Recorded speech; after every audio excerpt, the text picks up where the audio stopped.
Alam mo Susan, sa dami ng pambatong pagkain ng Pilipinas, malamang hindi pa natin natitikman lahat yan. I agree. Buti na lang Kuya Kim, may mga kapuso tayong dinadala ang authentic na lasa ng mga yan dito sa atin sa kamay nilaan, ha? Kung di pa napapadpad ng Mindanao, pwede nang malasahan ang sarap na kanilang pinagmamalaki. Diyan lang po sa Quiapo.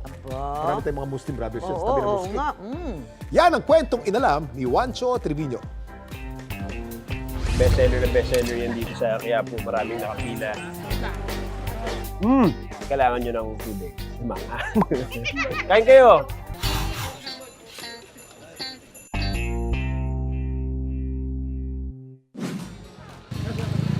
Narating mo na ba ang Mindanao? Kung hindi pa, may paraan para marating mo ito nang hindi ka sumasakay sa eroplano. Yan ang dinayo natin dito sa Quiapo, Manila, kung saan makakatikim tayo ng mga Maranao dishes na chicken rendang. Ilang beses nang kinilala ang beef rendang bilang world's best food sa ilang international survey. Ang bersyon nito ng mga Maranao, gawa sa manok.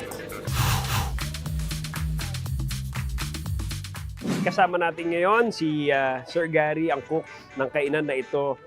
Gary, paano ba naisipan na dalhin ang mga Maranao dishes na ito dito sa Quiapo? Kasi po ang Maranao po kasi mahilig sa manghang. Tsaka ang gusto po nila yung budget meal.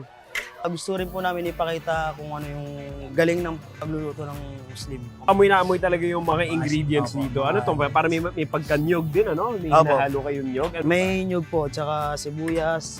Tapos yung tinatawag na pinaka-recipe po ng Muslim na Maranao. Yung tinatawag na sakurab, palapa. Ang sakurab o palapa ay isang uri ng leek o dahon ng sibuyas na tumutubo sa Mindanao. Ito ang pangunahing pampalasa ng mga Maranao na hinahaluan ng luya at siling na buhay.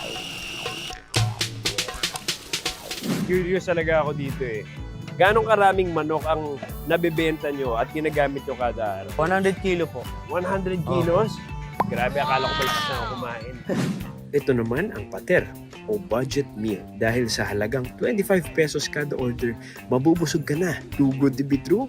Yan ang alamin natin. Dahil syempre, growing boy din po ako. Kaya marami akong kakainin ngayon. Look at this. Kain. Medyo mahilig naman ako sa konting spicy. Tignan nyo, medyo mainit pala, no?